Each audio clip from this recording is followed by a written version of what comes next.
ओम श्री गणेशाय नमः। राधे राधे। वैशाख मातम अध्याय 22वां। मैथिल बोले, इस वैशाख की कौन सी तिथियां अत्यंत पुण्यकारक हैं और क्या क्या दान विशेष रूप से उत्तम है और संसार में इन्हें किसने प्रख्यात किया है, यह सब बतलाइए। यह सुन सूर्यदेव जी कहने लगे, वैशाख में मेष के सूर्य की 30 तिथियां बड़ी उत्तम हैं, जिनमें दान करने से कोटि गुना फल होता है। एक एक तिथि में स्नान, दान, होम, पूजा आदि करने से तत्काल मुक्ति होती है। कथा सुनने से रोग अथवा दरिद्रता से पीड़ित दुख भी दूर हो जाते हैं।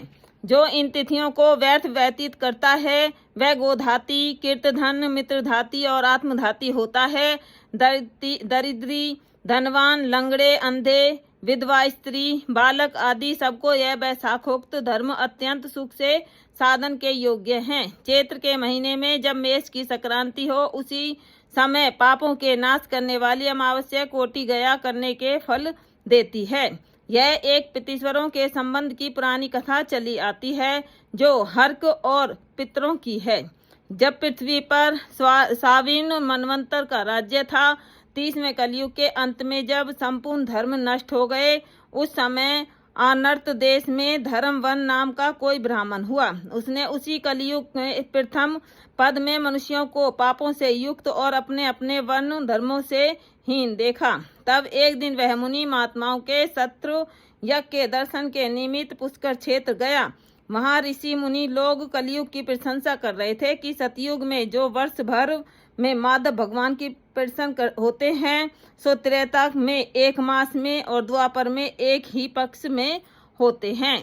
उससे 10 गुना पुण्य कल युग में विष्णु भगवान का स्मरण करने से होता है। केवल एक हरि नाम उच्चारण करना उचित है। जब यह प्रसंग हो रहा था, तभी नारद मुनि खूब हंसने लगे और उन्मत्त की तरह नाचने लगे। निसंदेह यह कलयुग बड़ा पुण्य रूप आया है। केशव भगवान कलेश नाश करने वाले स्मरण मात्र से ही प्रसन्न होते हैं, परंतु कलयुग के आगमन में आप लोगों का यहाँ ठहरना उचित नहीं है। इस पाखंड में भारत को छोड़कर सुखपूर्वक अन्यत्र जहाँ कहीं मन प्रसन्न हो विचरो। यह वचन सुन व्रतधारी मुनि यज्ञ समाप्त कर शीघ्र ही चले गए और धर्म वन भी पृथ्वी त्यागने का विचार कर ब्रह्मचार्य व्रत में जटाधारी साधु की भांति कलयुग में अनाचारों को देखने गए। वहां जाकर क्या देखते हैं, संपूर्ण मनुष्य जाति घोर पाप में मगन है। ब्राह्मण, शूद्र और सन्यासी पाखंडी हो गए हैं।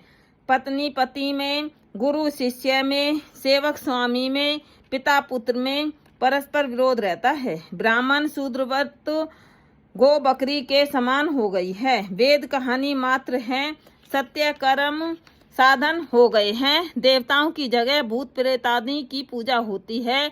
अधम और नीच पूज्य हो गए हैं। इस कलयुग में भ्राता भगनी से, पिता पुत्री से संगम करते हैं। साधु महात्माओं का अपमान होता है, पापियों का सत्कार होता है, इत्यादि घोर दुराचार हो रहा है। जब यह देखते घूमते वन धर्म आश्चर्य युक्त हो पितृलोक को गया। वहां पितृगणों को बड़े भयंकर दुखों तथा अंधकूपों में पड़े हुए त्राई त्राई करते देखा, जहाँ किसी प्रकार का सहारा नहीं है। उन्हें देख बहुत विस्मित हुआ और दयालु होकर बोला, तुम कौन हो? तुमने कौन से घोर दुष्कर्म किए जिनसे तुम यहाँ पड़े हो? तुम किस गोत्र से उत्पन्न हुए हो और तुम्हारा कैसे उद्धार होगा? यह सब तुम मेरे सामने का हो।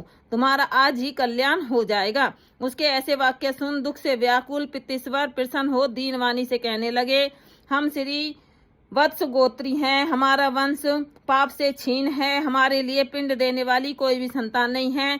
इसी से हम दुरात्मा अंधकूप में पड़े हैं। हमारे कुल में एक धर्मवन ही बड़ा यशस्वी है, वह सबको छोड़ अकेला ही विचरता है। उसने गृहस्थी धारण नहीं की है। वही दुर्वा का तंतु रूप है कि जिसे पकड़कर हम लोग लटक रहे हैं। अतः धर्मवन की आयु छीन होने पर इस अंधता मृषा दुर्गम कूप में गिर पड़ेंगे। इससे हे तात, तुम पृथ्वी पर जाकर धर्मवन को समझाओ कि तेरे पितृश्वर दुख से पीड़ित केवल तेरे एक दूब के सहारे लटक रहे हैं। तेरे मरने पर और संतान न होने पर हम और तुम सब अंधता मित्र कूप में पड़ेंगे। इसलिए गृहस्थ धर्म ग्रहण करके संतान वृद्धि करें। जब वह संतान गया को जाए, बैसाखोक्त धर्म करे, विष्णु भक्त को एकादशी आदि व्रत करे, वह पाप नाशनी कथा सुने, जिससे उनकी 100 पीछे की और 100 आगे की पीढ़ी नरक जाने से बचे और हमको तथा उसको ऊर्ध्व गति प्राप्त होगी। तुम ऐसे सत्य वाक्य समझाकर धर्मवन को गृहस्थ में परिवर्तित करो। पितृश्वरों के ऐसे वचन सुन अचंभे में पड़ रोता हुआ हाथ जोड़ नमस्कार कर धर्मवन बोला, हे महाराज, मैं ही दुराग्रहाई तुम्हारा वंशधर धर्मवन हूँ। मैंने यज्ञ में महात्मा नारद के कहे हुए वचन सुने, फिर पृथ्वी पर बहुत से पापी मनुष्यों को देख कुसंगति के डर के मारे मैं द्वीपांतरों में विचरता रहा। इस तरह इस कलयुग के अंतिम पाद में भी 3.5 भाग व्यतीत हो गए हैं। मैंने अब तक आपका दुख दूर नहीं किया।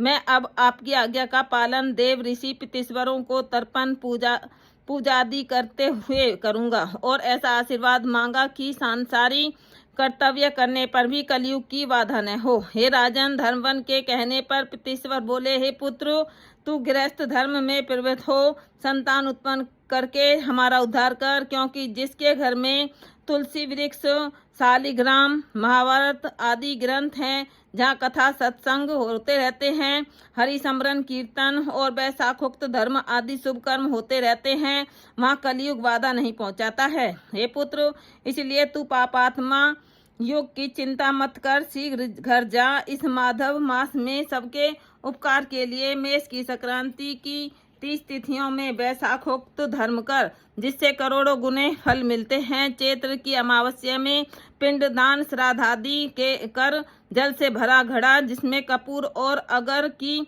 बास ना हो दान कर और सबके उपकार के लिए गृहस्थी बनकर उत्तम संतान प्राप्त कर।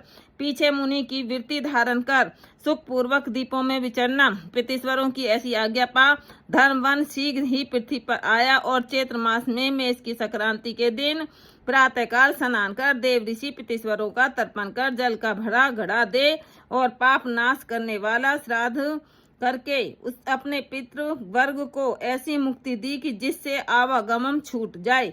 फिर विवाह किया, जिससे सुंदर संतान हुई और संसार में इस पाप नाशनी तिथि को प्रख्यात कर स्वयं प्रसन्न हो गंध मादन कर पर गया। इसलिए यह मधु मास की अमावस्या भी शुभ है। इसके समान संसार में कोई तिथि न देखी है न सुनी है। इति बैसाख मातम 22वां अध्याय संपूर्ण।